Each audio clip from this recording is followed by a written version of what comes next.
حقیقت یہ ہے کہ یوسف اور اس کے بھائیوں کے قصے میں ان پوچھنے والوں کے لیے بڑی نشانیاں ہیں۔ یہ قصہ یوں شروع ہوتا ہے کہ اس کے بھائیوں نے آپس میں کہا، یہ یوسف اور اس کا بھائی دونوں ہمارے والد کو ہم سب سے زیادہ محبوب ہیں، حالانکہ ہم ایک پورا جتھا ہیں۔ سچی بات یہ ہے کہ ہمارے ابا جان بالکل ہی بہک گئے ہیں۔ چلو یوسف کو قتل کر دو یا اسے کہیں پھینک دو تاکہ تمہارے والد کی توجہ صرف تمہاری ہی طرف ہو جائے۔ یہ کام کر لینے کے بعد پھر نیک بن رہنا۔ اس پر ان میں سے ایک بولا، یوسف کو قتل نہ کرو، اور اگر کچھ کرنا ہی ہے تو اسے کسی اندھے کنویں میں ڈال دو، کوئی آتا جاتا قافلہ اسے نکال لے جائے گا۔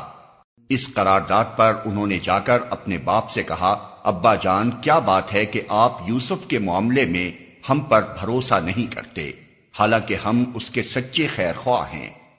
کل اسے ہمارے ساتھ بھیج دیجئے، کچھ چر چگ لے گا اور کھیل کود سے بھی دل بہلائے گا، ہم اس کی حفاظت کو موجود ہیں۔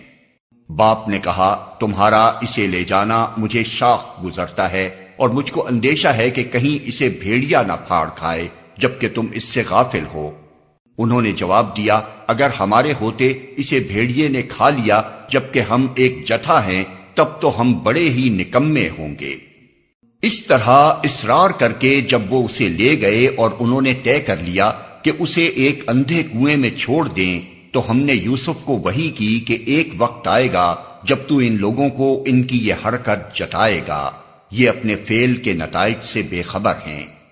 شام کو وہ روتے پیٹتے اپنے باپ کے پاس آئے اور کہا، ابا جان ہم دوڑ کا مقابلہ کرنے میں لگ گئے تھے اور یوسف کو ہم نے اپنے سامان کے پاس چھوڑ دیا تھا کہ اتنے میں بھیڑیا آ کر اسے کھا گیا۔ آپ ہماری بات کا یقین نہ کریں گے چاہے ہم سچے ہی ہوں۔ اور وہ یوسف کے قمیص پر جھوٹ موٹ کا خون لگا کر لے آئے تھے۔